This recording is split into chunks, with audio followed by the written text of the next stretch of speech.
नमस्कार सभी को। जिसका मन पवित्र हो, तो ये एक कहानी है और आपको शब्दों को देख के ही पता चल गया होगा कि मैं क्या बताने जा रहा हूँ। जिसका मन पवित्र हो, तो आइए सुनते हैं। एक व्यक्ति थे, बड़े सरल स्वभाव के थे। तो उन्होंने एक मकान लिया था और उन्होंने गृह प्रवेश भी कर लिया था, लेकिन वास्तु शास्त्री को उन्होंने कुछ नहीं दिखाया था। तो आस पड़ोसी के लोग बोले, भाई आपने मकान लिया है तो कम से कम वास्तु शास्त्री को तो दिखा लो। उन्होंने अपनी पत्नी से पूछा कि वास्तु शास्त्री को मकान दिखाना जरूरी है। उनकी पत्नी ने बोला कि भाई जब पड़ोसियों ने बोला है तो एक बार दिखा लेते हैं, क्या हो गया। तो गाड़ी निकाल के और वास्तु शास्त्री जी के घर पहुंचे और वहां से वास्तु वास्तु शास्त्री जी को उठा के वहां से निकल निकल पड़े। और रास्ते में वो आ रहे थे तो उन्होंने देखा कि ये व्यक्ति थे, पीछे वाली गाड़ियां आती है उनको आगे निकाल देते और आप वहीं पर खड़े हो जाते। इससे वास्तु शास्त्री जी बोले, ये सब क्या है। तो उन्होंने बड़ा ही एक अच्छा सा जवाब दिया। फिर वो, मुझे कोई जल्दी नहीं है, शायद इनको कोई आवश्यक काम होगा तो इसलिए इनको आगे कर देता हूँ। कोई जल्दी वाला काम हो, मुझे तो आराम से अपने घर जाना है। वास्तु शास्त्री जी चुप हो गए। अब आगे आए, आगे आके देखा तो एक गांव पड़ा। गांव में देखा कि एक बच्चा भागता हुआ आ रहा था। बच्चा भागता हुआ आ रहा था तो उन्होंने गाड़ी को रोक लिया। एक और बच्चा भाग के निकल गया। वास्तु शास्त्री ने फिर पूछा, आपने गाड़ी को क्यों रोका और आपको कैसे पता चला कि एक और बच्चा इसके पीछे आएगा। तो उस व्यक्ति ने बड़ा ही अच्छे से जवाब दिया, प्रभु जब हम भी छोटे थे तो दो तीन बच्चे उनके साथ ही खेलते थे, अकेला तो कोई नहीं भागेगा। तो जाहिर सी बात है कि इसके पीछे एक और बच्चा अवश्य होगा।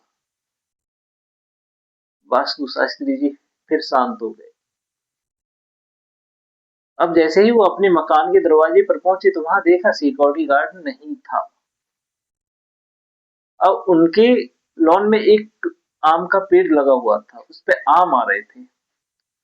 उन्होंने देखा कि जैसे ही दरवाजे पर पहुंचे तो पक्षियां उड़ रहे थे, पेड़ पे बैठे नहीं थे, उड़ रहे थे। तो उन्होंने बोला ड्राइवर से, ड्राइवर गाड़ी रोक लो, दरवाजे से पीछे गाड़ी ले लो। उन्होंने गाड़ी ले ली और वहां पर खड़ी कर ली।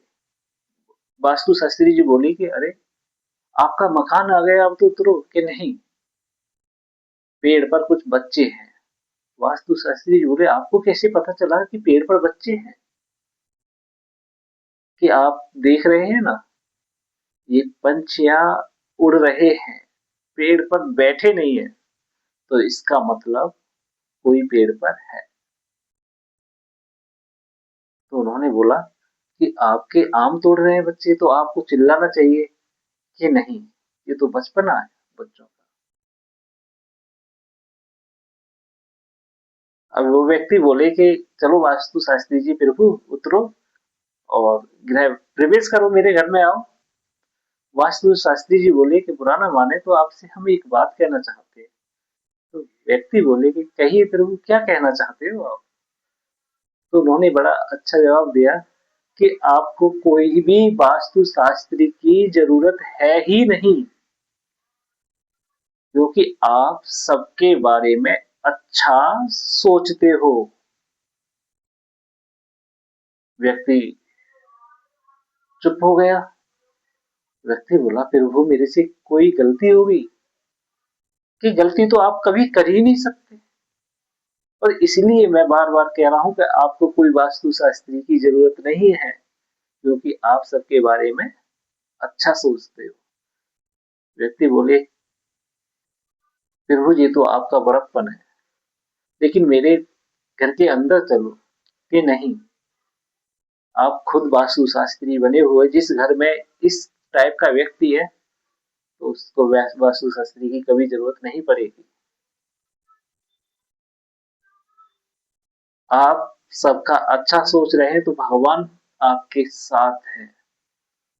वास्तु शास्त्री जी वहाँ से जाने लगे तो व्यक्ति बोले, प्रभु अंदर तो आइए, जलपान ग्रहण तो करिए। उन्होंने मना कर दिया कि नहीं। तो दोस्तों, ये कहानी थी। किसी के बारे में गलत नहीं सोचना चाहिए। अच्छा सोचो, भगवान हमेशा आपके साथ रहेंगे। यदि आप किसी का गलत सोचते हैं, तो भगवान आपके साथ कभी नहीं रह सकते,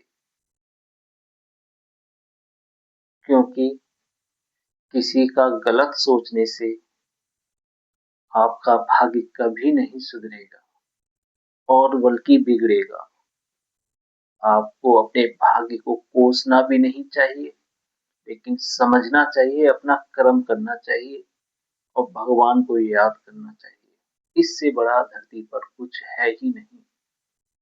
बाकी सब भ्रम है। तो ये कहानी थी, और कहानी अच्छी लगे तो भी सुनना, ना अच्छी लगे तो आगे निकल जाना। जय श्री राम। जय श्री राम। जय श्री राम।